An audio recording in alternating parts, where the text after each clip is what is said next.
On the morning of the 14th of October 1066, the first savage blows were struck in what was to become the most famous battle in British history, the Battle of Hastings.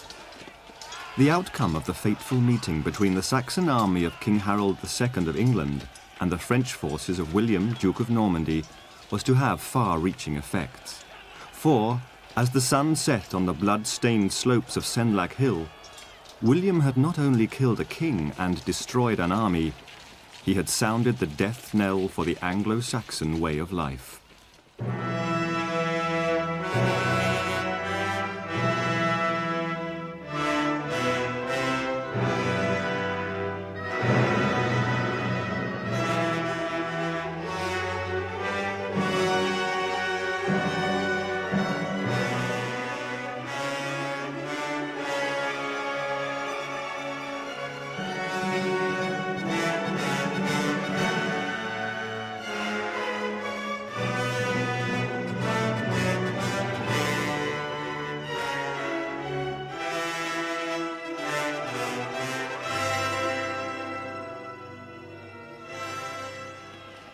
Anglo-Saxon England had evolved through centuries of confusion and chaos. The Romans had abandoned the country to its fate in 410 AD, and thereafter succeeding waves of invaders from northwest Europe settled to blight the land with never-ending wars. Eventually, it was the Anglo-Saxons who rose to dominate, carving the country into great kingdoms ruled by powerful earls. In the 9th century, the Vikings, a fierce seafaring warrior race from Scandinavia, made their first visit, bringing death and havoc with their lightning raids along the coast. It was only their defeat by King Alfred the Great at Edington in 878 that prevented them from making a total conquest of England, although the great king did allow them to keep the land they had captured in Mercia and East Anglia. Sadly, what understanding and harmony existed during Alfred's reign soon disappeared after his death, and before long, the fighting started afresh. It was Ethelred the Unready who was eventually forced to cede land to the Vikings in an attempt to buy peace, and by the year 1013, the unthinkable had happened. Ethelred II, a Danish king, wore the crown of England. In 1042, upon the death of Hardicanute, Ethelred's son Edward was summoned and offered the throne. King Edward, known as the Confessor, was 38 when he became king, having spent 27 years of his life in exile. Most of this time was spent at the court of the Duke of Normandy, for Edward's mother Emma was eldest daughter of Richard I, Duke of Normandy. A key figure in Edward's peaceful accession to the throne had been a noble descended from Viking stock. His name was Earl Godwin of Wessex. It was the descendants of Richard and Godwin who were eventually to become bitter rivals for the English throne, and it was their respective claims which would eventually bring them to battle at Hastings. The first of these men was William, Duke of Normandy, son of Richard I. Born in about 1028, William was the illegitimate son of Duke Robert and Arletta, Atana's daughter. When his father died in 1036, William inherited his title, and for the next 10 years his life was continually threatened by would-be usurpers. Dubbed William the Bastard by his rivals, William was hurled into the maelstrom of Norman politics, where he survived by becoming a capable soldier and consummate politician. The second major figure in the story was Harold Godwinson, son of Earl Godwin of Wessex. 6 years older than Duke William, Harold came from a remarkable family. His father, Godwin, had risen from obscurity during the reigns of the Danish kings to become Earl of Wessex, and he had married into the Danish royal family. Harold was the second of his 5 sons, all of whom were ruthlessly ambitious. In 1045, Harold's sister Edith married King Edward the Confessor, and from their humble beginnings, the Godwins had at last risen to become the foremost family in the land. When Harold's elder brother was outlawed for treachery, it was Harold himself who became heir to his father's earldom. William and Harold were both very determined, hard-headed, no-nonsense magnates of their particular period. William, of course, is known as William the Bastard. He was the son of the previous Duke of Normandy and a washerwoman who took his attention. Came to the duchy in 1035 after a very turbulent youth, several attempts to assassinate him by various factions in the Norman scene. And therefore he was very much a pragmatic man, a no-nonsense fellow from first to last. Of the two, I suppose Harold was the more cultivated man. There is some evidence that he was a man who went in for the good things in life. He certainly had a very nice mistress called Edith Swanneck. And he was related to Edward the Confessor, the king, of course, because he was in fact his brother-in-law, who had been his sister, to say Harold's sister, who was married to Edward the Confessor, but without, as they say, providing any issue for the throne. Both had linkages, both men, with the days of the Danes and the Vikings and so forth, and each believed they had a very good claim to the throne. History Hit is an award-winning streaming platform built by history fans for history fans. Enjoy our rich library of documentaries covering key events and locations of the medieval period. History Hit's medieval offering features leading historians such as Dan Jones, Eleanor Janega and Kat Jarman. Not only that, but we've a rich library of audio documentaries covering every period of history through our network of podcasts. Sign up now for a free trial, and Chronicle fans get 50% off their first 3 months. Just be sure to use the code CHRONICLE at checkout. A remarkable contemporary record of the lives of Harold and William exists to this very day. The magnificent Bayeux tapestry is a series of embroidered linen panels depicting a Norman view of the events which led to the Battle of Hastings.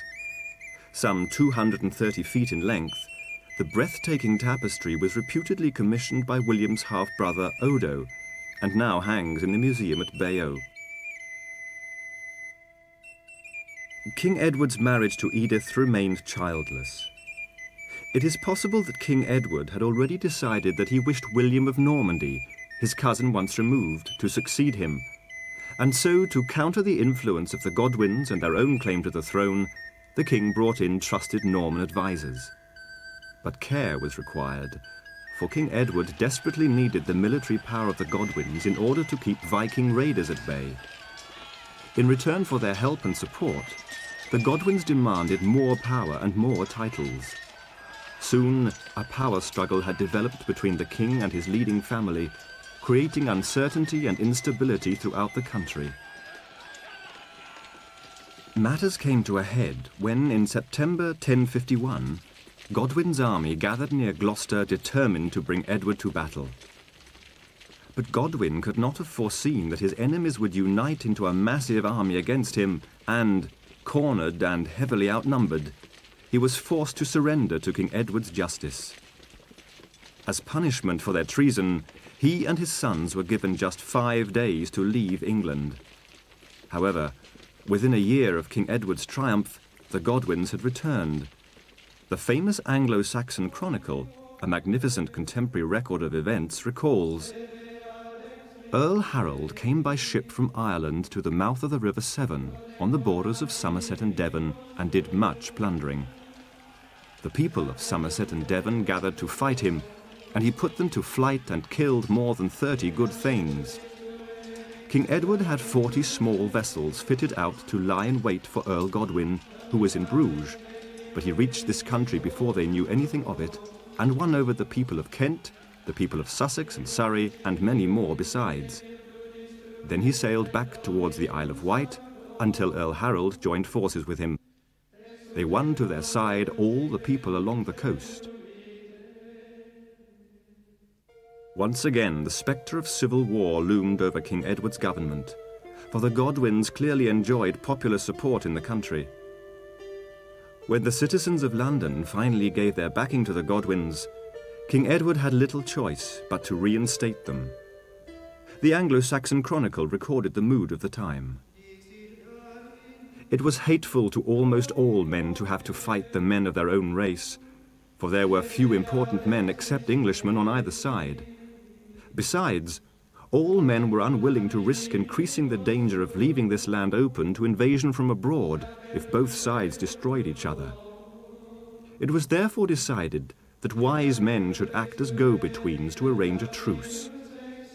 Godwin's earldom was restored to him with all his possessions, and his sons were likewise treated.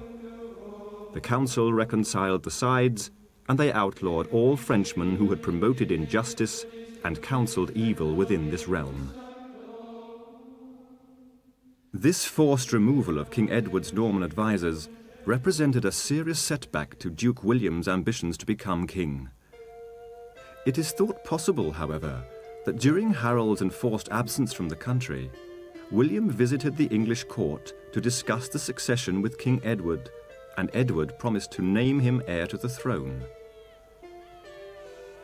In 1053, Earl Godwin died, leaving Harold to inherit his title, and he served King Edward loyally, fighting rebellions in Wales and the north.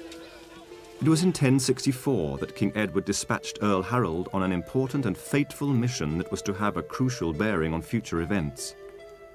He was to journey to Duke William's court in Normandy to confirm William's succession upon King Edward's death. William of Poitiers, an ex-soldier and the chaplain to Duke William, remembered the visit well. Whilst travelling upon his errand, Harold was forced to make landfall on the coast of Poitiers, where he and his companions were thrown into prison by Count Guy. When Duke William heard, he sent messengers and secured Harold's release by prayer and threat. William then took Harold with proper honour to Rouen. The Duke rejoiced to have such an important guest, one who in England was second only to the king. Harold swore fealty to the Duke. He took an oath of his own free will to represent Duke William at King Edward's court. He also swore to use his powers to ensure that at King Edward's death, the kingdom of England should pass to the Duke. In the panels of the Bayeux tapestry, Harold is depicted swearing the oath, with his hands resting upon boxes of holy relics. It should not be forgotten that in an age when superstition was still inextricably linked with Christianity, an oath was regarded as a bond, and to break it was to invite divine retribution. Harold returned to England, and as far as the Normans were concerned, he was now the Duke's vassal. But in January 1066, King Edward the Confessor died, and within days, Harold Godwinson, completely ignoring his sworn oath of only 2 years earlier, was crowned King of England. King Harold's main claim to the throne rested on his preferment and election by the Witan, or King's Council. Furthermore, Harold claimed that King Edward had changed the succession on his deathbed in Harold's favour. A frightened messenger took word of Harold's coronation across the Channel to William, who received the news with a mixture of incredulity and rage. How dare this Saxon upstart, who had sworn fealty to him, now claim the throne? The course of events was now set. William determined to bring Harold to battle and to reclaim what he believed was rightfully his. He immediately set about building an invasion force. William the Conqueror's army, which he was collecting in Normandy, ready to invade Britain, really comprised two main sections.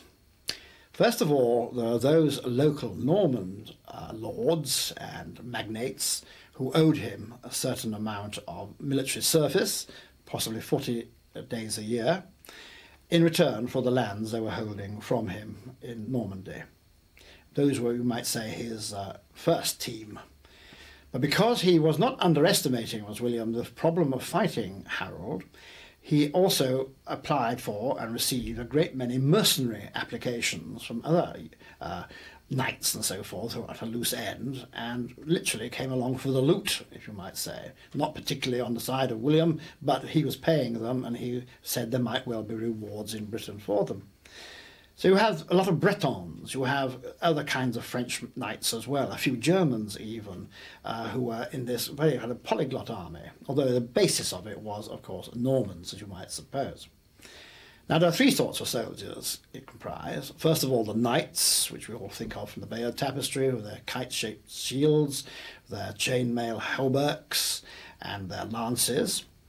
They were possibly about a couple of thousand of those. Then there were the foot soldiers and the archers, maybe 7,500 or so between them. When we say archers, we are talking about the short bow, of course, not the long bow of later generations. This was a far less devastating weapon, but a useful fire instrument to have at your disposal. The men-at-arms were equipped much the same as the knights, but fought only on foot. Over in England, it was a different situation from that in Normandy. Whereas the Normans now used their horses to fight on, as well as to move them to the battlefield, over the Channel in England we had the last of the Danish traditional type army organisations.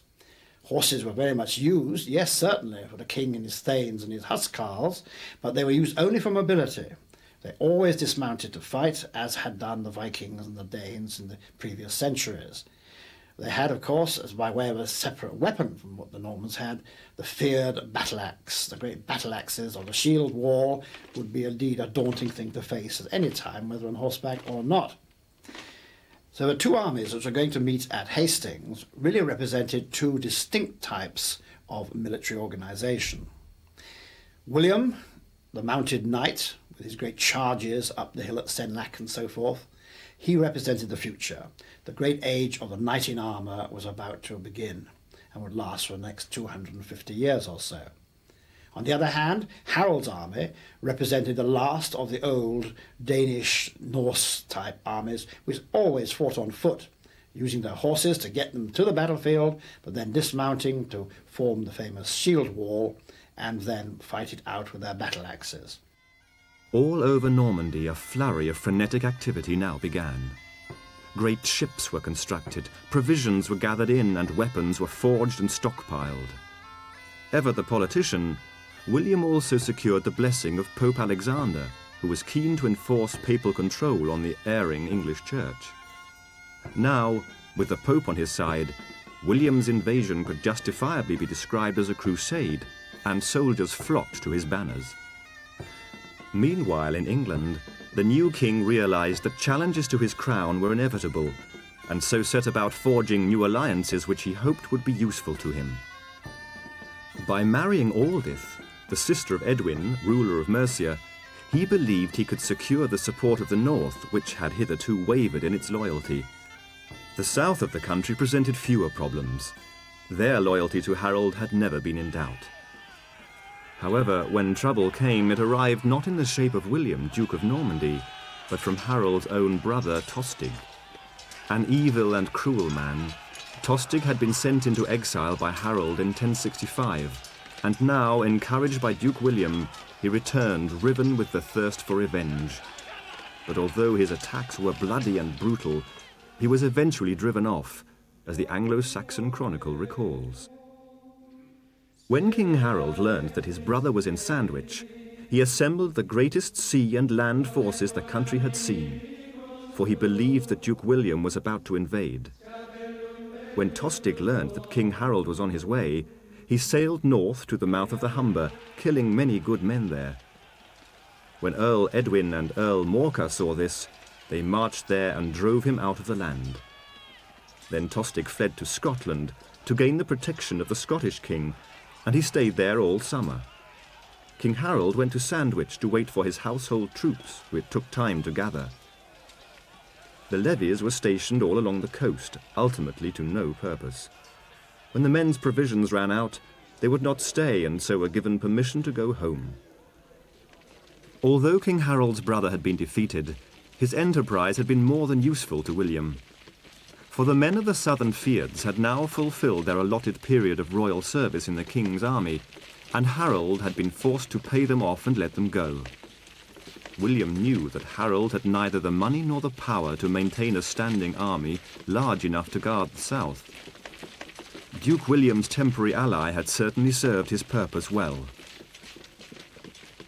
Eager for revenge, Tostig now formed a new alliance with one of the most fearsome warriors of the age, Harold Sigurdsson, King of Norway, known as Hardrada, meaning tyrant.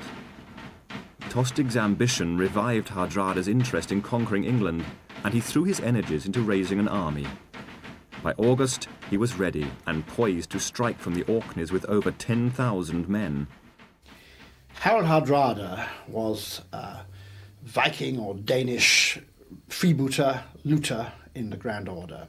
He was only involved in this story really for the main chance. Aware that there were problems in England, likely to be getting worse and worse over the Norman claim to the throne, he was determined to get his oar in and, if possible, get some loot out of it.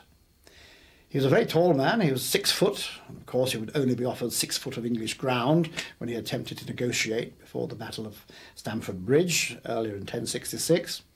But he was a personification, again, of the kind of ruler king, looter king of the previous centuries, who had come over with several hundred longships crammed with warriors from Norway, or what we now call Denmark, really looking for loot rather than for ground. Meanwhile, to the south, Duke William meticulously managed the assembly of his own invasion force. Over 700 broad, open-decked ships were constructed along the French coast, and up to 12,000 men were assembled in Normandy, ready to embark. Of these, approximately a third were armoured cavalry, a part of the army which was to be vital to Norman fortunes. It was with these men that Duke William hoped to defeat Harold's famous housecarls. Saxon and Viking soldiers travelled on horseback, but fought on foot. The Normans, however, had made their mounted knights an elite force. Like most wealthy European soldiers of the time, these men wore a conical helmet with a nose guard, with chainmail or scaled hauberks to protect their body from neck to knee. Some carried a large conical shield. The richest among them may also have worn mail leggings. Mounted upon their war horses, their principal weapon was the spear, which would be thrown or plunged into the enemy. The knight could also batter foot soldiers with his sword or mace, causing fearful damage. If the Norman cavalry were a daunting prospect, so too were the fearsome Anglo-Saxon housecarls. These terrifying foot soldiers, all professionals in the king's pay, were highly trained and disciplined. In battle, they often carried their shields strapped to their backs, which freed both hands to wield their deadly two-handed axes. With this brutal weapon, it was possible to strike off a horse's head or cut a man clean in half. It was these men who would provide the backbone of King Harold's army. Most soldiers in the Saxon army wore quilted war shirts with some ring or plate reinforcements instead of hauberks. Swords and clubs replaced great axes, and smaller circular shields were used instead of expensive conical ones. The degree of experience among these ordinary men varied enormously, and, as the largest part of the army, their discipline in the coming battle would be critical. However, Duke William's invasion plans were about to suffer an unlucky setback, as William of Poitiers recalled. The whole fleet, carefully equipped, waited for a long while in the mouth of the River Dees for a south wind. Suddenly it was caught in a west wind and blown towards St. Valery. The prince remained undaunted by the setback, the contrary winds, the loss of ships, and the flight of many who deserted his cause. In his adversity, he prudently hid the loss of his supplies and had those killed in the storms buried secretly. By various exhortations, he put courage and confidence into his dispirited men. Also, he made pious supplications to our Redeemer for a favourable wind. This storm disrupted William's plans for 2 weeks. That he was able to keep together his demoralized men and reorganize his fleet clearly shows his leadership skills and indomitable spirit. It is clear from the account of William of Poitiers that the poor weather had cost Duke William time, men, and money. However, the very same winds which were pinning William's fleet in France were filling other sails. For, after a successful rendezvous, the combined fleets of Harold Hardrada and Tostig were striking south. As they passed down the Northumbrian coast, their bloodthirsty raiding parties spread death and destruction. Some local people resisted stubbornly, but were eventually swept aside as Hardrada and Tostig continued to move south. Their target was the fortified city of York, second only in size to London.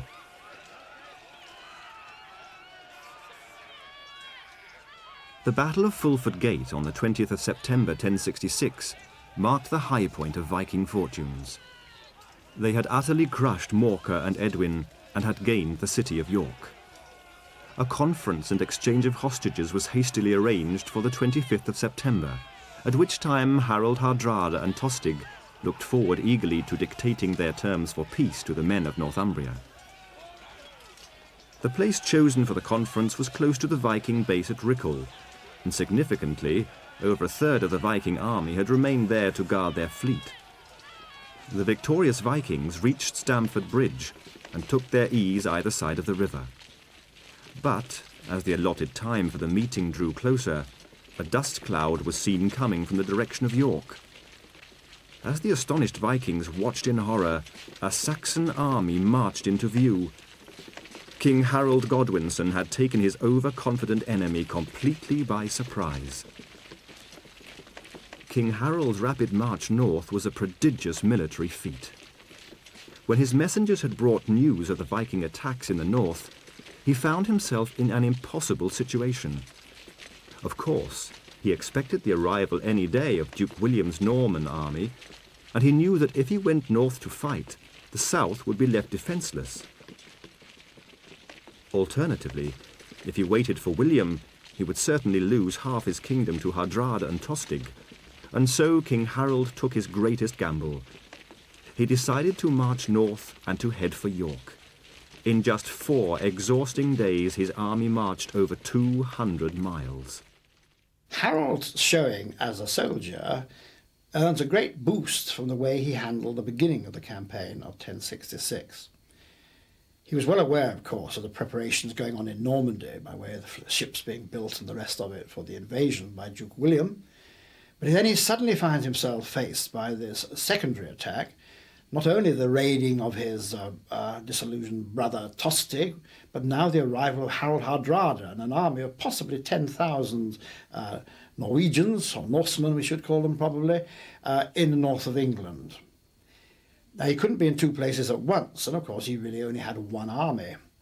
But he very carefully calculated the chances, I think, and very, very nearly got it right for the whole campaign. He'd been waiting along the south coast, and indeed had to disband part of his army because of the problem of feeding them, waiting for William to come.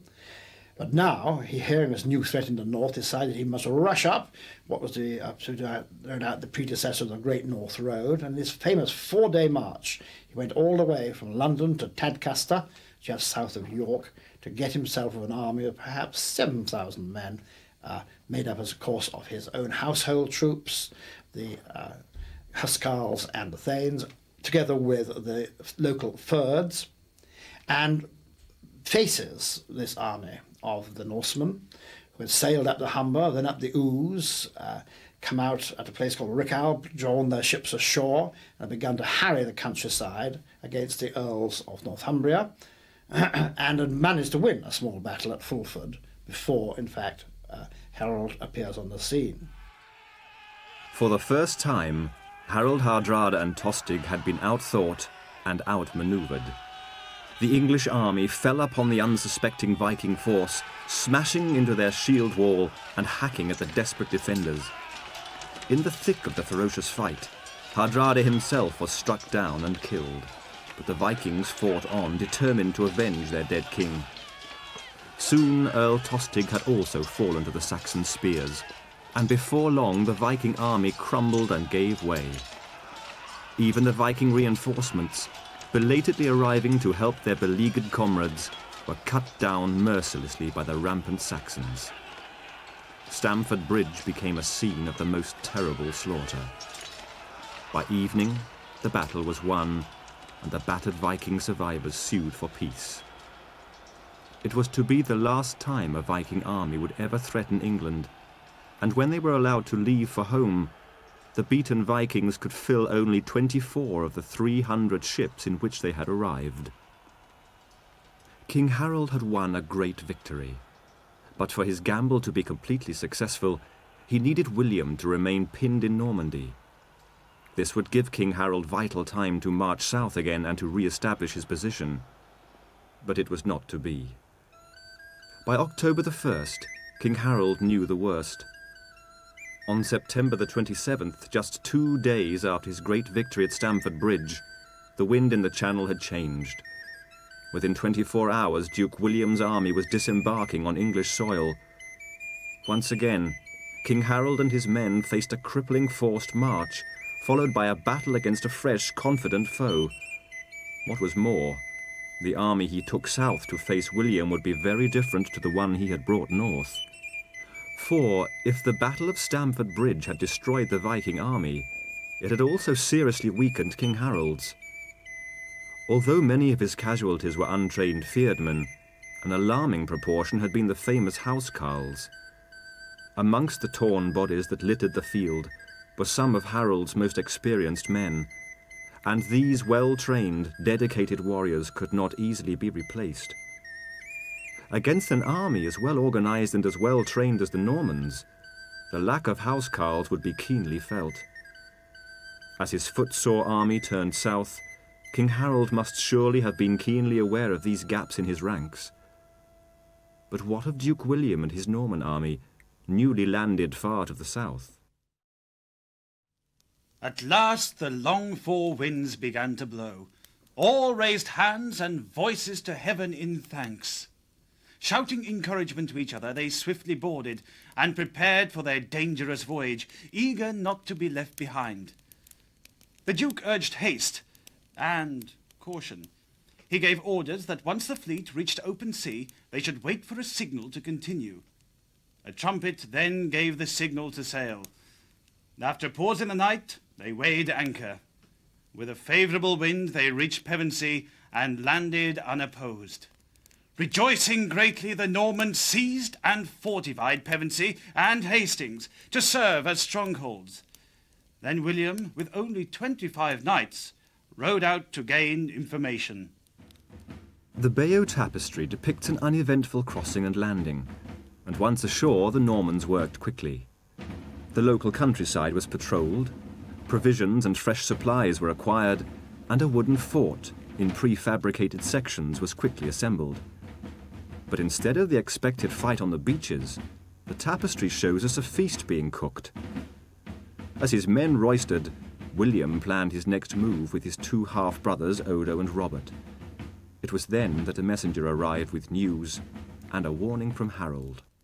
He said, "King Harold has just given battle to his brother and to the King of Norway, reputedly the greatest warrior on earth. He has destroyed them both and their armies in one battle. Now he hastens towards you, with many, many well-equipped troops, eager to do battle.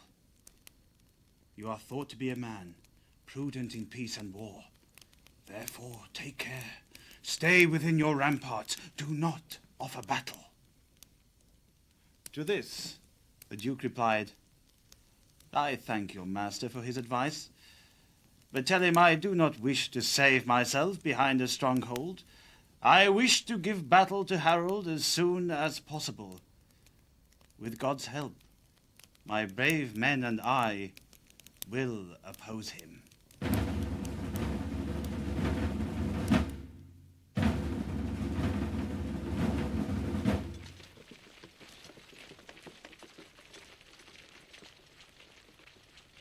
Harold and his bodyguard marched for London, followed by his army, recruiting as they went. Now more unpalatable decisions faced Harold.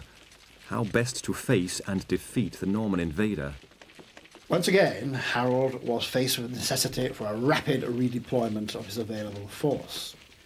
There was no question of taking the Fyrd with him. They had to be left. They were basically foot soldiers anyway. But gathering together his Thanes and his Huscarls and the other noblemen, who we must remember had lost quite a lot of key people during the Battle of Stamford Bridge, he rushed them south in another forced march, which again is a great credit to the man's ability, and he was able to work out this kind of military movement and feed it and so forth. And so he arrives in due course opposite the camp of William, Duke of Normandy, near the town of Hastings, to be more precise, near Sannac Hill. So he chose a position on a low ridge cutting the road from Hastings to London. It was sort of a blasted sort of heath, a kind of position, not many trees, a few, but mostly open country, and decided to take up a defensive position. His army was organised in three parts. In the centre, under the famous oriflamme, the great banner of Wessex, the Golden Dragon. He had the Huscarl shield wall and the thanes of the household, his elite troops. Many of them, though, not only tired but wounded from their earlier exertions only a few days before up in Yorkshire. On each flank he massed the local fyrds. These were not the fyrds that had fought so successfully up in Yorkshire. These were, of course, the fyrds of Kent and of Sussex and of Surrey, as we would say nowadays anyway, who had much less practical experience of fighting than their further north brethren. In two large bodies then they drew up on each side of the shield wall. And then Harold, in effect, said to William, "Come and get me. You want the kingdom? Here I am.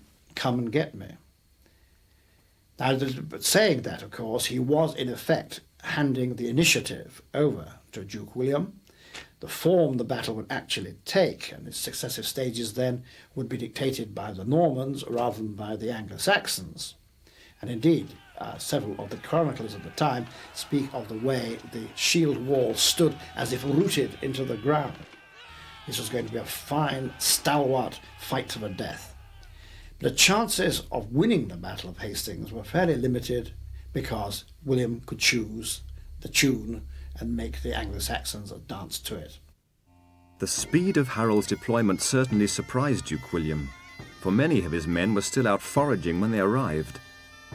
But William quickly assessed the situation and made his decision. He planned quite simply to engage Harold's army before it could consolidate and destroy it without delay. Duke William mustered his forces in 3 divisions. The right hand, led by Roger de Montgomery, consisted of French and Flemish mercenaries. On the left stood the men of Brittany, Maine and Anjou, under the Count of Brittany. The centre division, consisting mostly of Normans, was led by Duke William himself. The divisions were deployed in a meadow beneath the unnamed ridge upon which the Saxons had taken position. Each Norman division was drawn up with archers to the front, followed by the infantry and cavalry to the rear. Duke William's battle plan was simple. The archers would attack first, firing their deadly arrows into the Saxon shield wall. Then, the heavy infantry would advance under the archers' protection. They would assault the Saxon defenders and drive into them. Finally, the cavalry would charge, exploiting the advantage gained by the archers and the infantry. However, the land over which the Normans would make their advance was hardly ideal, being uncultivated, rough and pitted, and flanked by streams and marshy ground. The ridge upon which the Saxons were positioned was also small, just half a mile wide. Harold was determined to give the Normans as little space to fight as possible. Furthermore, the dangerous Norman cavalry would find it difficult to launch concentrated attacks on such poor ground. Positioned in the centre of this hastily prepared line, King Harold waited, with his personal banner, the Fighting Man, flying proudly overhead. As he did so, he must have contemplated the inescapable fact that his army was only a third of its full strength, and many of his men were wearing no armour. Suddenly, the Norman archers began to cross the muddy valley, and the air crackled with a hiss of arrows.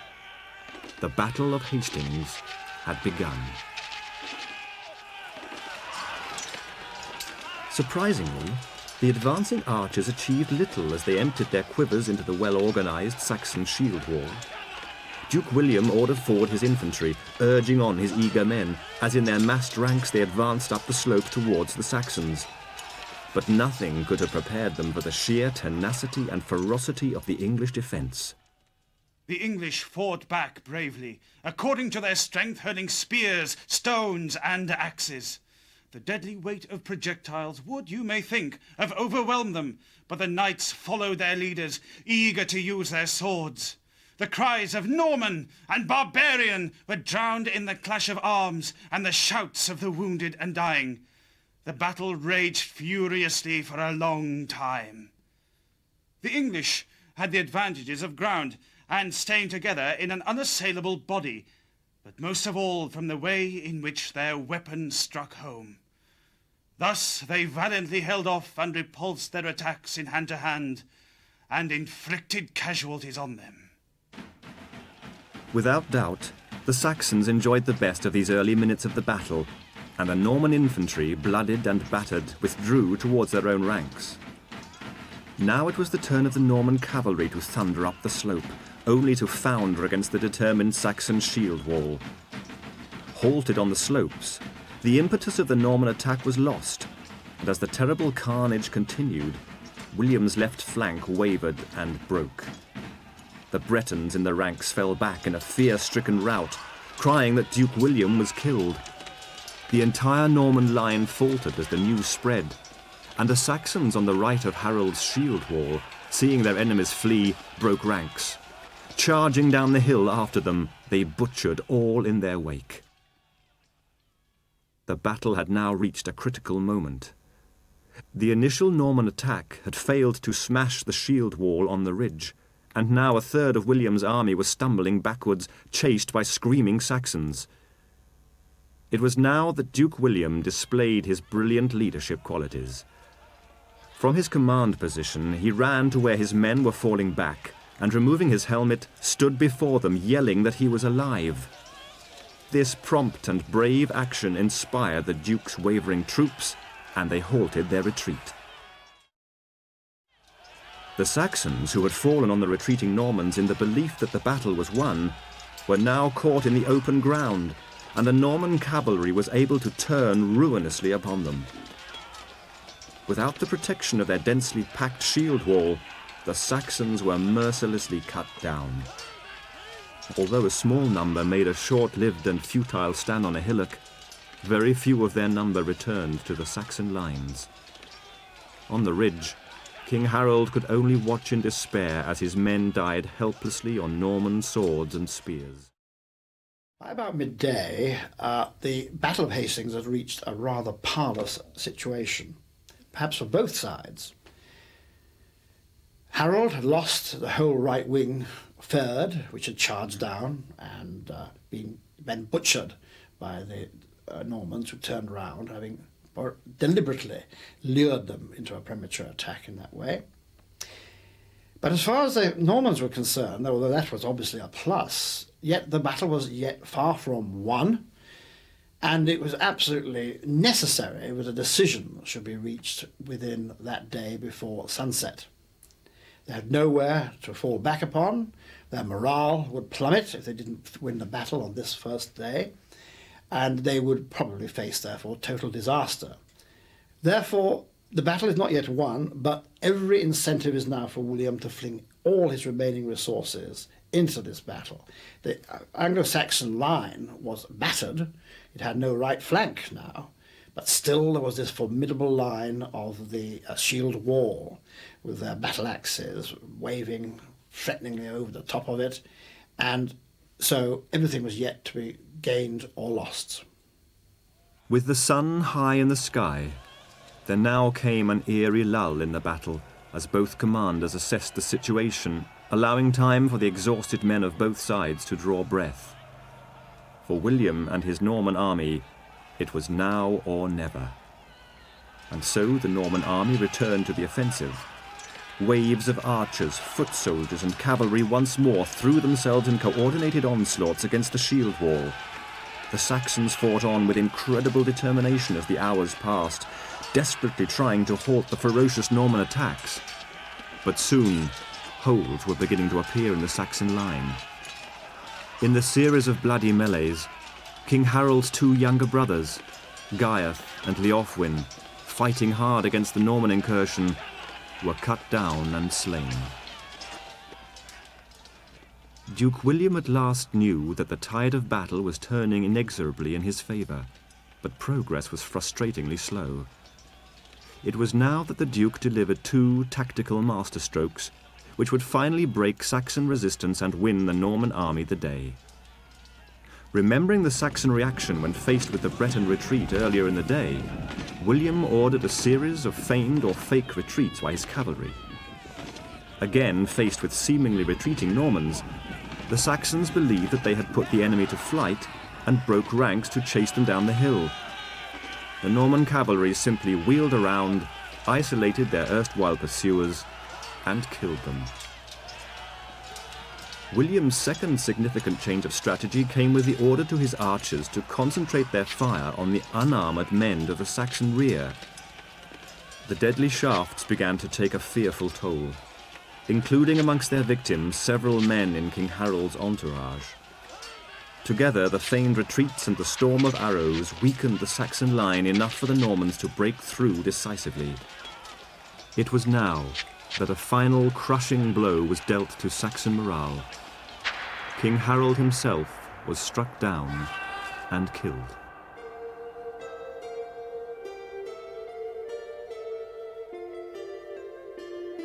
The Bayeux tapestry records the dramatic scene in great detail. A figure is seen in profile being killed by an arrow in the eye, with a second figure being felled by a charging knight. Written large above are the fateful words, Hic Harold Rex, interfectus est. Here King Harold has been killed. It is now thought by scholars that both figures are intended to represent Harold, for the chroniclers tell us that no sooner had Harold been struck by the arrow than he was also hacked down and mutilated by the rampaging Norman knights. The death of King Harold spelt the end for the brave Saxon fight. Soon the carnage was complete, and the great battle was over. Harold was dead, Duke William clearly triumphant and de facto King of England. There was a great deal of difficulty in finding the body of Harold from amongst the piles of the slaughtered shield wall which had died around and on top of him. And had it not been for the presence near the battlefield of his light of love of earlier times, Edith Swanneck, who was able to identify him by certain marks on the body, maybe he would never have been identified. So hot and how terrible had been that last great battle on the top of the ridge. But in due course his body was duly identified and taken away to Waltham Abbey, where of course it was buried, and to this day there is a large plaque marking the spot. For the rest of the Normans it was a question of view halloo and chasing Anglo-Saxons into the sunset. But it would be wrong to think that this was the completion of the conquest of England. Ahead still lay, beyond the coronation, the whole business of the ravaging of the north, one of the most terrible episodes in the history of that part of our country. There would even there, as the Normans tried to establish their rule, be the resistance movement led by Herod the Wake amongst the fens of Ely, who would become a national folk hero, very much in the sort of line of Robin Hood of later years, by the way he stood up against the Norman conquerors and gave them a very long run for their money in the areas of the fens. Trial by battle, as religious men regarded it at the time, had now decided once and for all the question of the succession to Edward the Confessor. The whole future, indeed, of these islands was going to be irremediably affected by the outcome of this battle, which must be certainly one of the most significant moments in the history of these islands. The following day, on Sunday the 15th of October, the Norman soldiers buried their dead, although many Englishmen were never afforded the same simple dignity. There was much looting and stripping of mail from the dead, as the Bayeux tapestry clearly shows. It was clear that having won their victory, the Norman soldiers had no intention of being cheated of their spoils of war. The Normans christened the slopes over which they had fought Senlac Hill, or Blood Lake Hill. The gruesome name had certainly been well earned. After 5 days' rest, when his depleted force had recovered their strength, Duke William marched northwards, burning all that lay in their path as a dire warning to the Saxon people against resistance. The terrified people of several towns quickly surrendered before him. The towns of Dover, Canterbury and Winchester, for example, all capitulated as soon as the Norman army appeared. In truth, the Saxons could do little else, and soon the Norman troops were closing in on London. In the end, there could be only one outcome, as William of Poitiers recalled. He who was to become their leader advanced fearlessly and established himself not far from London. There the metropolitan bishop Stigand came to him and surrendered and swore fealty. The duke then continued until he was in sight of London, and the main citizens came to him.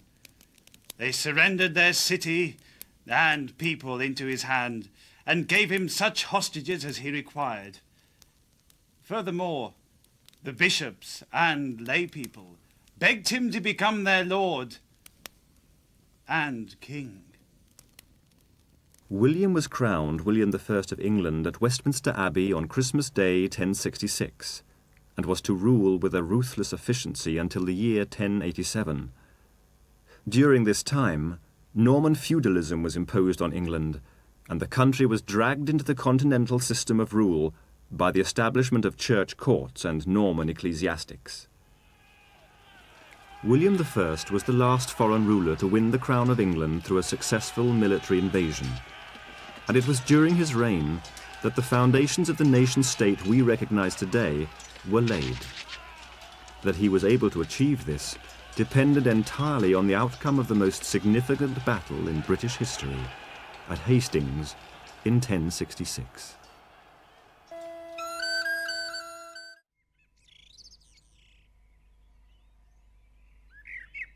As a pale sun rose over Agincourt woods, a French army made their preparations for their forthcoming trial of strength in battle. Although it was a cold, damp, misty autumn morning, they were supremely confident that they were about to avenge the past defeats of Crecy and Poitiers. The French host numbered over 30,000. Among them, 12 princes of royal blood and thousands of peers, the cream of French chivalry. Against them were 6,000 starving, sick, and exhausted Englishmen. Within a few short hours, many of the same French nobles would be dead, killed by common men, using a weapon viewed with disdain by the finely caparisoned knights. Once again, the awesome power of the longbow was triumphant.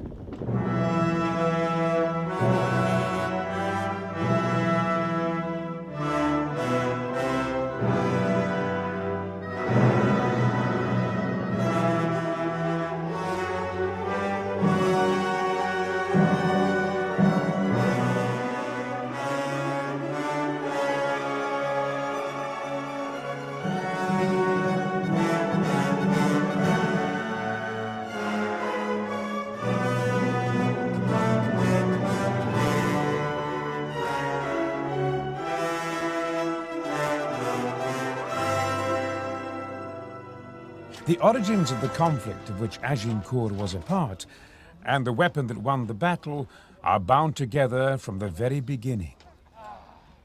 As every schoolboy knows, in 1066, at the Battle of Hastings, William, Duke of Normandy, won a victory over the English that was to gain him the throne of England. His opponent, King Harold, was cut down by Norman knights after he had been wounded by an arrow. The Norman archers, unarmoured on the most part and fighting on foot, were included in the tapestry made to commemorate King William's successful campaign. The Saxon bowmen were not. As foot soldiers, they had been left behind by King Harold and his mounted housecarls on their rapid march to Hastings, and so played little part in the battle. When William, known as the Conqueror, was crowned King of England, he retained substantial territory in France, where he was technically a vassal of the French king. This meant that William had to swear an oath of loyalty to the French king in return for his tenure of Normandy.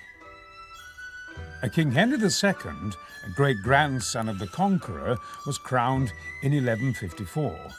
As well as Normandy, he inherited Anjou and Maine from his father, and Poitou and Gascony and Guigny from his wife Eleanor of Aquitaine, the recently divorced Queen of France. In effect, this meant that the King of England owned more territory in France than the French king. King Henry II extended his possessions further by launching a successful invasion of Ireland. The leader of the expedition was the Earl of Pembroke, known as Strongbow, after his prowess with the bow, a prowess brutally matched by the South Welsh bowmen in his army. These men used their crude elm longbows to great effect, being able, as contemporary commentators observed, to pierce armour and pin a knight to his saddle. The skill of the South Welsh with the longbow was thought to have been developed in the long years of violent raiding and warring in their hilly country. The longbow was an ideal weapon of ambush and could be used anywhere. The lesson that common bowmen could be as effective as a mounted knight was one with implications that made it easy to ignore. Edward II chose to put all his faith in cavalry at the Battle of Bannockburn in 1314. His archers were driven into disarray by Scots horsemen attacking their exposed flank, whilst his cavalry was butchered on Scottish pikes. It was for his son to retrieve the reputation of English arms in Scotland and to set in motion, through two stunning victories, the chain of events that would lead to triumph on the field of Agincourt. Edward III developed his own method of battle. Fighting the Scots at Halidon Hill in 1333, King Edward divided his army into 3 units, or battles, of dismounted men-at-arms, each with 2 wings of archers drawn up to form a protruding wedge. This wedge was able to fire first into an attacking enemy's front ranks, and then, as it closed for the melee, into its flanks. When they attacked, the Scots were shot to pieces. The longbow was undoubtedly the most devastating weapon developed in the whole of the Middle Ages, until perhaps the coming of the more important forms of firearm. It was a 6-foot weapon, of course. It needed up to a 150-pound pull to bring the cloth-yard shaft all the way back to the ear. And it was provided, as we know, a whole range of different kinds of arrowheads for different purposes. The most usual one was, of course, the narrow steel point, which was used for the armour-piercing row, as you might say. But it was also a very broad flanged arrow, which was used basically against cavalry horses, which were naturally the most vulnerable part of a knight charging on horseback. As for range, well, something like 400 yards was probably the maximum, but 200 yards was very effective battle range, and down at 60 yards it was absolutely lethal. A good archer could get off something like 10 shots in a minute, so at any one time there might well be 3 arrows in the air from his particular bow. Multiply that by 5,000 archers, and you've got something like 15,000 cloth-yard shafts falling like a pattering hail upon the enemy's cavalry. It was a daunting weapon indeed. It took a long time to make a proper archer, of course. As little boys, they had to learn to hold out their left arms and shoulders, always carrying a heavier and heavier weight, so they got that absolutely straight alignment of shoulder and arm to get that really solid, because that was the secret of a bowman. He had to have that right. As a result, they became very expensive eventually. 6 3 farthings was at one time the pay of an archer, which at this time was a very considerable amount of money. In the end, perhaps they overpriced themselves out of the market, and that is when the firearm really came to take over.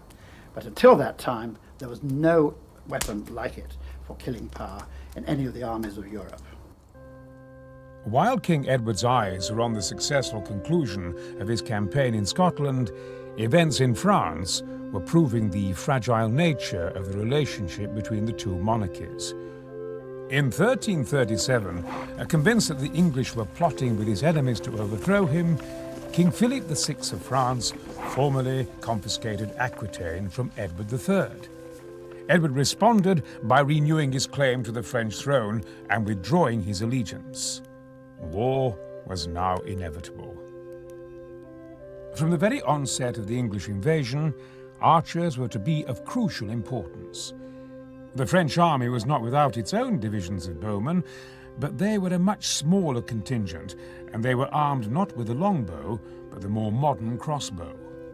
The crossbow was the other major weapon firing an actual projectile of the Middle Age period, before the invention of gunpowder on any large scale. Now it fired what was called a quarrel, which was about a 1 foot to 18-inch short arrow, rather more sturdy one. In fact, it had wooden flights usually, rather than ones with goose quill feathers like the longbow, yard arm shaft. And it had, at short range, a more devastating penetrating power, possibly, than the longbow. It had certain grave disadvantages, however. It could only fire at a maximum 3 rounds a minute, so that was only 1/3, less than 1/3 of the rate of a longbowman. And secondly, the fact that the bowstring was always attached to it when it was actually in the field, that meant that it was very liable to get damp. And when the bowstring got damp, this was a grave setback. Whereas the longbowman could quickly unhitch his string and put it into his helmet, usually, having wound it up, and keep it dry there, the crossbowman had no such advantage.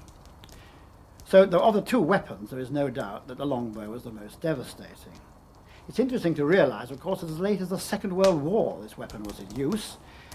Colonel Mad Jack Churchill of the Commandos was known to be an absolute dab hand at silencing absolutely silently German sentries who were shot in the back from one of these weapons. No explosion, sudden death, you're through the enemy lines.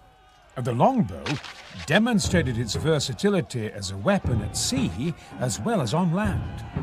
At the Battle of Sluys, King Edward's invasion fleet met a French fleet and engaged in battle by closing and grappling in fierce hand-to-hand fighting, the English archers clearing the decks of French ships with their lethal volleys.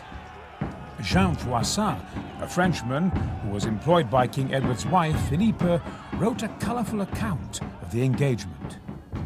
Fierce fighting broke out on every side. Archers and crossbowmen, shooting arrows and bolts at each other, pell-mell.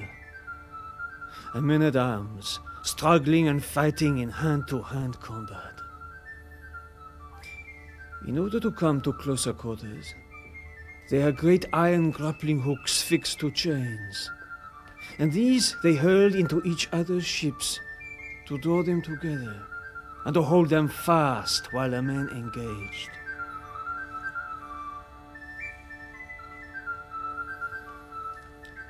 Many deadly blows were struck, and gallant deeds performed. Ships and men were battered, captured and recaptured. The great ship Christopher was recovered by the English at the beginning of the battle, and all those on board were killed or taken prisoner. This capture took place in the midst of tremendous clamor and shouting, at which more English came to the scene, and immediately remanned her with a force made up entirely of archers. It was indeed a bloody and murderous battle. The French appeared to learn little from the setbacks they had suffered.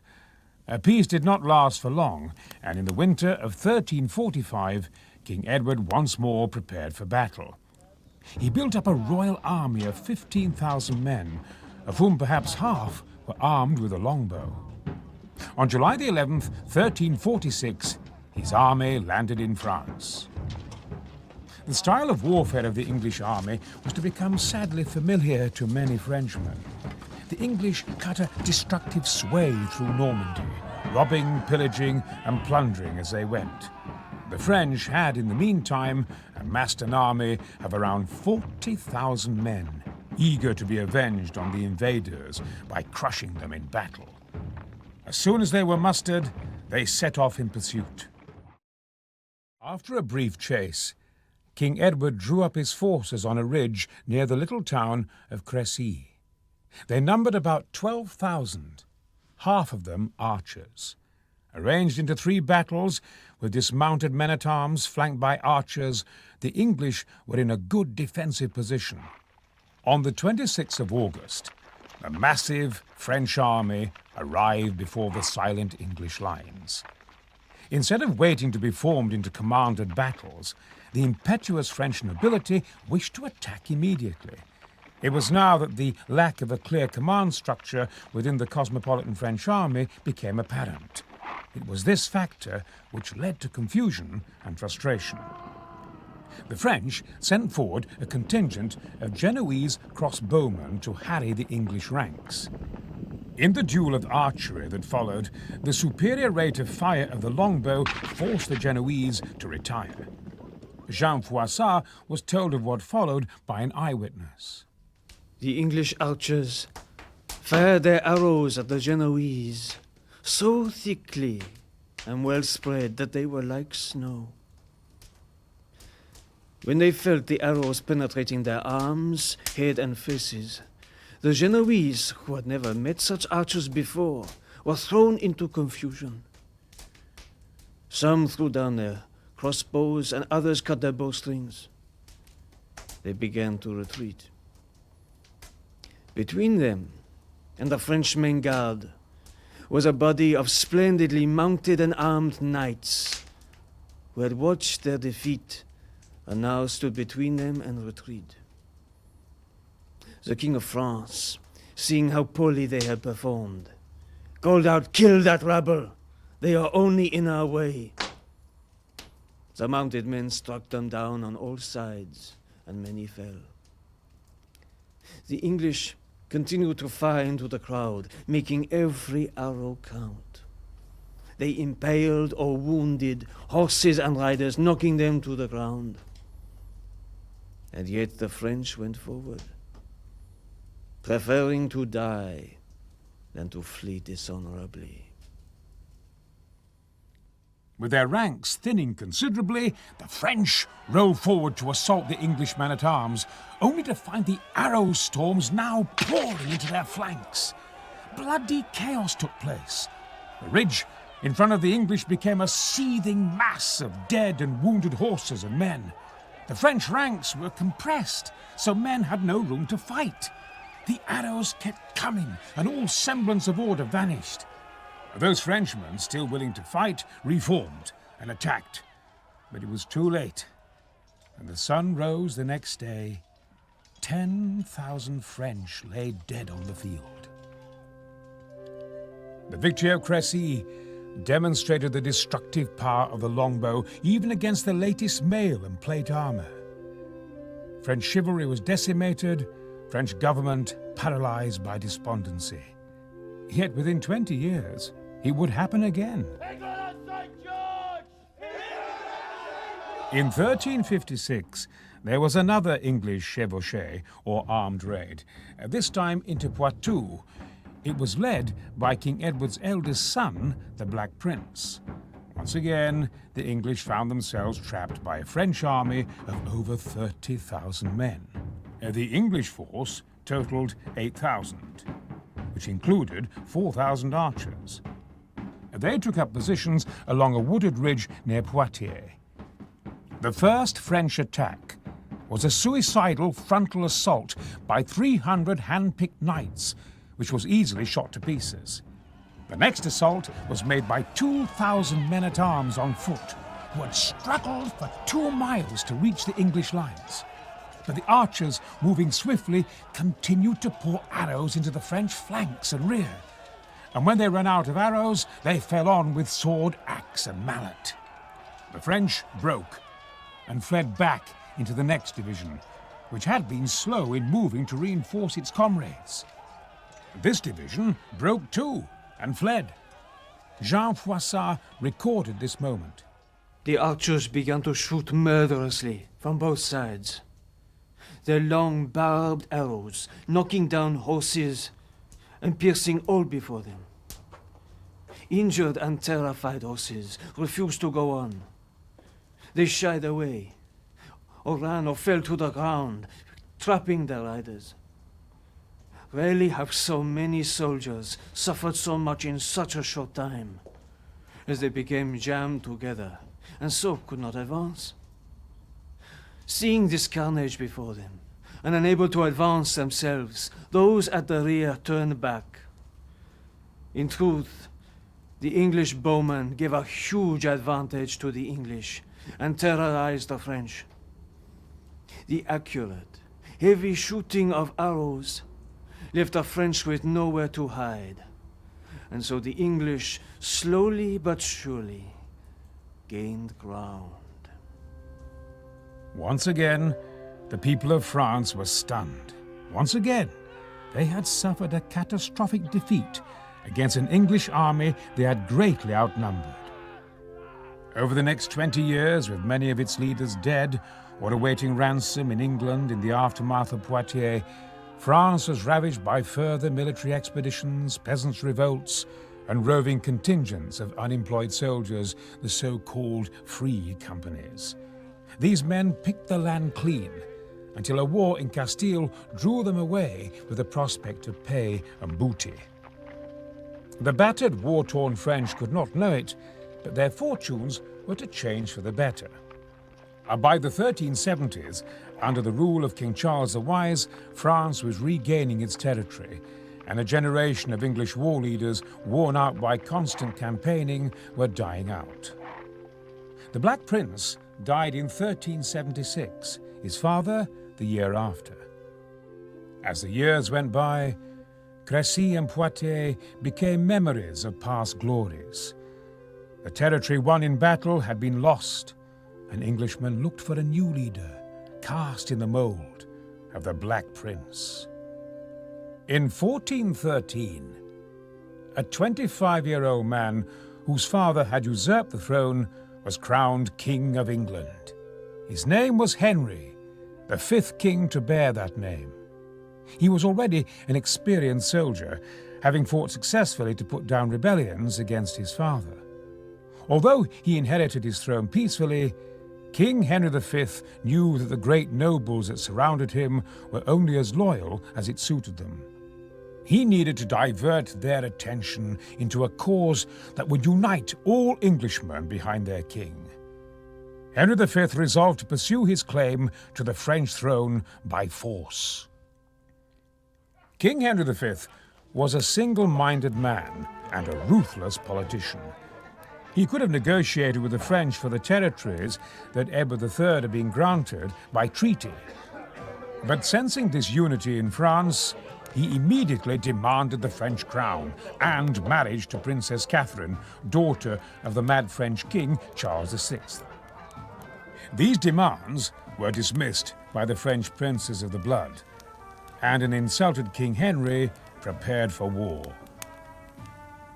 King Henry V had fought against Welsh rebels when his father was king, and had been wounded in the face by an arrow in battle against them. When he began raising his army, knowing the power of the longbow, King Henry made the provision of archers a vital part of his plans. The development of armour over this period of some 56 years that we're looking at saw the transition from the shirt of mail dominated suit of armour with various steel pieces attached to it, getting very rapidly towards the state of the full plate armour from head to foot. And as the years on, of course, it became more and more beautifully designed and more fluted, more and more, so we say, wavings in the armour. This was intended to catch arrows in particular and deflect them in all directions to try and get round this death-dealing propensity of both the longbow shaft and the crossbow quarrels we've already described. Those are the main changes in the actual armour. As for the tactics of changes of the period, there had not really been a great deal. The famous groups of archers placed on the flanks of the armoured bodies of knights in the English defensive positions, those remain much the same, although there are all sorts of little niceties, what is sometimes called a harrow formation, standing forth from the line of battle, sort of the archers therefore firing at a flank against attacking enemies and so forth. But still the soldiers used stakes in front of them for protection, and still the British standardly, because we usually had a small army of course, we stood on the defensive in these battles and only attacked in the very last part of a battle when the enemy had been routed. French tactics, well, as Wellington would say years later, they came on in the same old way and we saw them off in the same old way. So there's very little subtlety in tactics as yet. What subtlety there was related to the use of the firearm weapons of the day, that is to say, your bowmen. But we in England had a far more devastatingly realistic grip on what you could do with the longbow and how best to deploy it.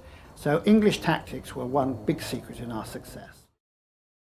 With the financial support of the church, parliament, merchants and his people, King Henry soon had sufficient funds to assemble an invasion fleet and furnish an army with weapons and supplies. The army was mustered around the Solent and would eventually number around 2,000 knights and men-at-arms and 8,000 longbowmen. Over 20,000 horses were assembled, including pack and draft animals. In France, such extensive preparations were noted and debated, and although King Henry joined in the last-minute diplomacy, there can be little doubt that he was already set on war. As the last French envoys departed to France, King Henry journeyed to Southampton to join his invasion fleet. On the afternoon of Sunday, 11th of August, 1415, an armada of some 1,500 vessels began their three-day voyage to cross the Channel. The crossing was uneventful, and the fleet dropped anchor in the Bay of Seine, overlooked by the town of Harfleur. But the landing of the English army was not opposed. King Henry had issued strict instructions to his men about their conduct on the forthcoming campaign. This was not to be an old-style chevauchée with indiscriminate looting, plunder, and rapine. King Henry saw the French as his rightful subjects, and to win their love, he must treat them as such. All his soldiers were told to stitch a cross of St. George to their coats. They were then reminded of the offences punishable by death: murder, rape, looting, assault on a member of the clergy, desertion, theft from a church. The list went on. With the men ashore, the unloading of the fleet began. Horses, cannons, siege engines, supplies, and men were disgorged onto the mudflats before Harfleur. Meanwhile, King Henry and his generals rode forward and summoned the town to surrender. Harfleur declined the offer. Well provisioned, and with the expectation of swift reinforcements, the townspeople and garrison opted to sweat it out in what they prayed would be a short siege.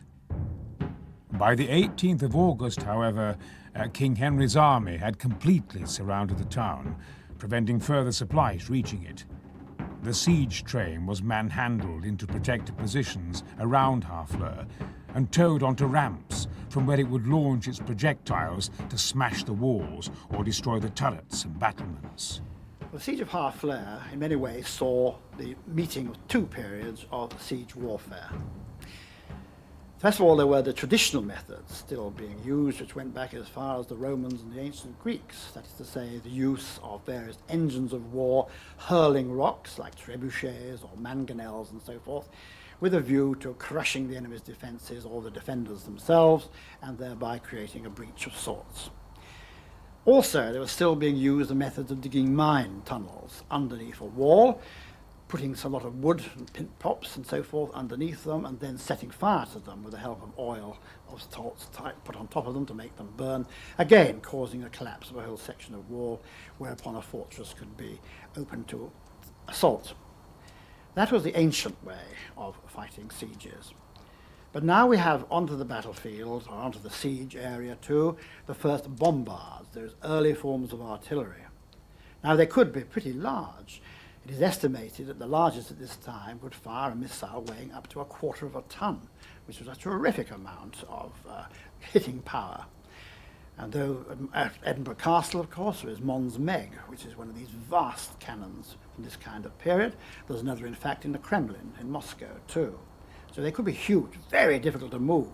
Therefore, you had to bring them by water usually, by sea as far as possible, then up the rivers and along any very rudimentary forms of canals they might have by then. But this was the beginning of the age, therefore, of artillery bombardment of towns. The laws of chivalry, which dictated the rules of behaviour in battle and siege, were meticulously adhered to. Having positioned his siege engines, King Henry again appealed to the French to surrender and spare the effusion of Christian blood. Again the French politely declined, and so the English bombardment began. Despite what appeared to be overwhelming odds, the French had every reason to be confident. Even with the most modern weapons of war, the process of investing a strongly constructed defence took time. The garrison also knew that the area the besiegers had occupied would create problems of its own. The coastal land that surrounded Harfleur was mostly marshy. The sun continued to blaze down as August passed, and a great host of flies fell on the besiegers' camp.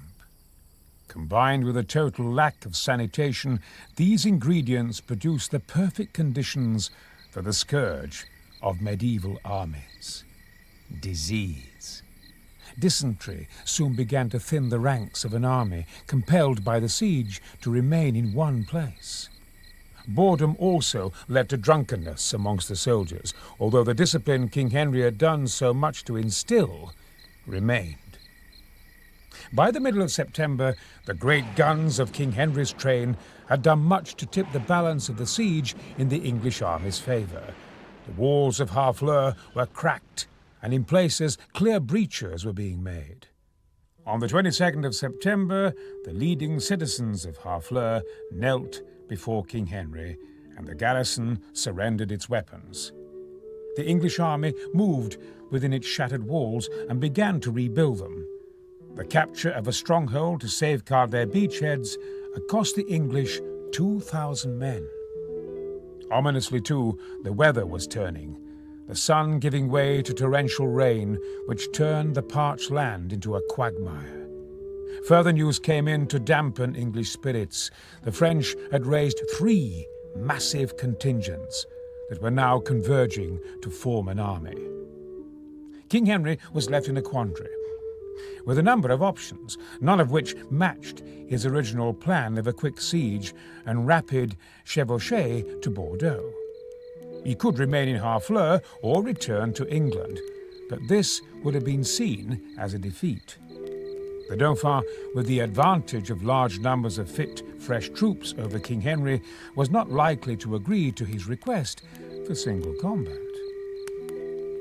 As King Edward III had done on the Crecy campaign 69 years earlier, King Henry now decided to take what was left of his army on a forced march north to Calais. Accordingly, on October the 6th, 1415, King Henry left Harfleur with 1,000 men-at-arms, 5,000 archers, and a few carts. Before them lay a march of 150 miles through hostile territory, with 3 French armies waiting to pounce on them. The first part of the march was to follow the coast north to the river Somme. In pouring rain, the army set off, marching in 3 battles.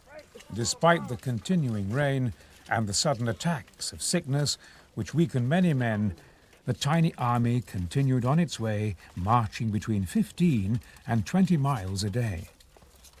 King Henry had sent word to Sir William Bardolph, captain of Calais, to immediately dispatch a force of 300 mounted men-at-arms to secure the ford at Blanchetaque, to allow the king's army to cross the Somme River. If the English could get over the Somme, they stood a fair chance of completing the 60 miles or so to Calais and safety. The news from King Henry's scouts was, however, the worst imaginable. The ford had not been secured by Sir William, but by Jean Boucicaut, Marshal of France, who with a force equal to King Henry's had staked the crossing and awaited the English on the far side. King Henry knew that an attempt to take the ford by storm would be disastrous. Henry had no choice. He would have to lead his army along the south bank of the Somme in the hope of finding an unguarded crossing. The English army turned from Blanchetaque and began marching inland away from Calais and deeper into the heartland of France. It appears that there was some indiscipline in the French village of Beauvais. English soldiers broke into wine barrels and got drunk. At such a time, a collapse in the English army's will to fight would have spelled disaster. King Henry acted quickly to ensure that this would not happen. He had one of his soldiers hung for stealing from the church in Beauvais. His ruthless nature aside, King Henry was perceived as a compassionate man by his men. In a small army, an energetic leader could do much to maintain morale by being seen to be sharing the hardships of the march.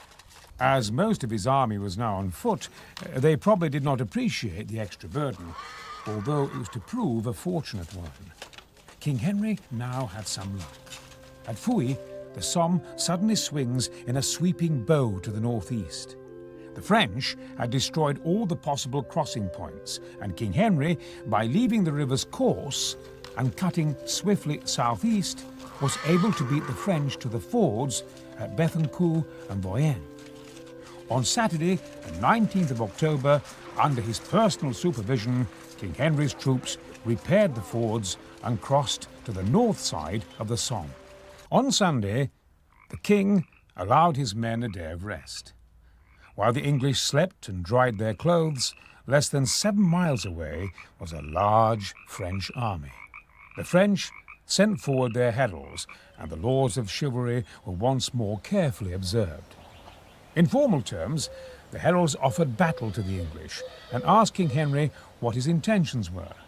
The king replied, "We march straight to Calais, and if our enemies disturb us on the march, it will be at their peril. We do not seek a battle, but neither shall we be moved by fear to march more quickly than we wish to do. Do not interrupt our journey, for the consequence will be a great shedding of Christian blood." The French heralds were then each given a purse of gold crowns, and they returned to their army. By now, it was obvious battle was inevitable. King Henry's soldiers made ready, armour was donned, bowstrings tested, the defensive formation of men-at-arms flanked by archers was assumed. But the expected French onslaught did not happen, and after a while the English army moved on. As they passed over land that would be remembered 500 years later as the Somme, the English could see disturbing signs of what faced them somewhere ahead. The roads were pitted by the passing of thousands of horsemen. Many of the English soldiers must have known from this what lay before them. The Battle of Agincourt indicates that the French army and its nobility behind it had learnt nothing from the experiences of earlier parts of the 100 Years' War. Here they were, a much larger army than those under Henry V on the English side. Masses of cavalry, though, again being used, a mounted knight concept they'd gone back to in large numbers. The same scorn for their own ordinary foot soldiers, whom they tended to trample into the mud when they wanted to go through them. The French were proving themselves very slow to adjust to circumstances. And so in this battle you find Henry V with his very exhausted, sick army, terribly outnumbered by a much fresher force to his fore, trying to break his way through to Calais, and all the odds would seem to be totally stacked against him. Now the French, of course, were so confident in their ability to crush this king, take him prisoner or even possibly kill him, that they delayed in opening the battle on that famous day. The French had mustered some 30,000 men, and hundreds more were hurrying to be in the forthcoming battle. There were, however, some worrying echoes of the past, which the French chose to ignore.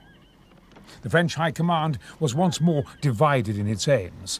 Marshal Boucicaut and Constable d'Albret advised caution. With their superior numbers and position, the French could starve the English out and force them to surrender. This was completely unacceptable to the impetuous Dukes of Orleans, Bourbon and Berry, who wanted an immediate attack. In the end, it was their aggressive counsel that was accepted. While the French nobility diced and talked into the night, ragged English soldiers tried to catch some sleep under the hedges around Maison-Saint. The English knights found lodgings in the village houses. While the English lines were silent, there was constant noise from the French army, less than a mile away. At some point during the night, King Henry sent a deputation to the French to negotiate terms to allow his army to withdraw. Sensing victory, the jubilant French refused any compromise, and the English deputation withdrew. There could now be no doubt that there would be a battle in the morning. As the sun rose on the 25th of October, 1415, the English and French finalized their battle plans and armed. The French were being marshalled into 3 massive battles. The first battle was dismounted and contained some 8,000 French lords. This battle was flanked by crossbowmen and heavy cavalry. The crossbowmen would begin the battle by bombarding the English archers and allowing the heavy cavalry to charge and disperse them. The French vanguard would then advance, engage, and defeat the English men-at-arms. The 14,000-strong Second French battle was in support. The even larger French rear division was mounted and would remain in reserve until the English were routed. Then it would sweep down on the survivors. The English are deployed into their usual formation. 3 battles of men-at-arms, side by side, interspersed with wedges of archers. The whole line curved slightly, so that the flanking wedges were slightly in advance of the centre. In front of the army, the stakes are being driven into the ground. King Henry was in command of the centre, the Duke of York the right wing, and Thomas, Lord Camoys, the left. The 2 forces were flanked on either side by woods, and now were separated by about 3/4 of a mile. King Henry addressed his army, reminding them of the justice of his quarrel, exhorting them to remember their families and country, and telling them of the French promise to cut off the archers' fingers if they won. In order to stand any chance at all, King Henry had to goad the French formations into attacking his line. Accordingly, the king gave the order, "In the name of God Almighty, in the name of Jesus and Mary, in the name of the Trinity, advance, banner, and St. George this day be thine help." Pausing only to kneel and cross themselves and kiss the ground, the English army advanced towards the French. At a distance of some 200 yards from the French lines, the English halted, and the archers drove their stakes into the muddy ground once more. The French had expected to attack on their terms and were enraged when the archers then drew back their bows and loosed the first destructive flight into their packed ranks. At the same time, the French vanguard lowered its weapons and began to advance. The flanking cavalry dug in its spurs and charged at the archers. As the first English arrows struck the French, things were already going wrong for them. The formations of cavalry on the French flanks had forced the crossbowmen into the woods or behind them, where they could take no active part in the battle. The muddy ground made it difficult for the French to advance. The enthusiasm of the French nobility to fight in the vanguard meant that its overwide front was entangled with its own cavalry. Into this advancing mass, the archers, some able to fire 10 arrows a minute, were pouring volley after volley. French cavalry on the flanks had to attack head-on because of the woods. Unable to get through the stakes, with horses maddened by arrow wounds and men falling and drowning in the mud, the flank attacks were routed. As the flanking cavalry fell back in disarray, they collided with the already confused vanguard. Men struggling to advance on foot through sucking mud and vicious arrow storms were knocked flying by riderless horses panicking through them. As the arrows did their deadly work, the line broke up into columns as the French closed up and increased their speed. As they hit the English line, there was a fearful crash. Driven back, the English men-at-arms began to fight for their lives. The French vanguard was now being fired upon from the flanks. As it closed on its centre, men no longer had room to wield their weapons. The treacherous ground meant numbers of knights lost their footing and were trampled into the mud by those behind them. And still the lethal arrows hissed through the air. The English were able to recover and counterattack. Large numbers of French dead and wounded lay in muddy, bloody piles in front of the English. The slaughter of the French knights by the unencumbered archers was horrific. The second French division, the main guard of 14,000 men, marched forward into the arrows. Again, their densely packed ranks were an easy target. Those on the flanks and rear began to fall back despite the orders of their commanders. The French rearguard too began to melt away as the result of the battle became clear. And many of the French nobility, shocked and appalled at the carnage, chose to ride or march forward to their deaths rather than desert so many of their peers. As the fighting slackened, the English moved amongst the struggling mass, looking for men of wealth to take prisoner. If victorious, the English could make a fortune by ransoming these men to their relatives. But victory was still not assured. Despite losses, the French still had unbroken forces in the field, outnumbering the exhausted but ecstatic English army.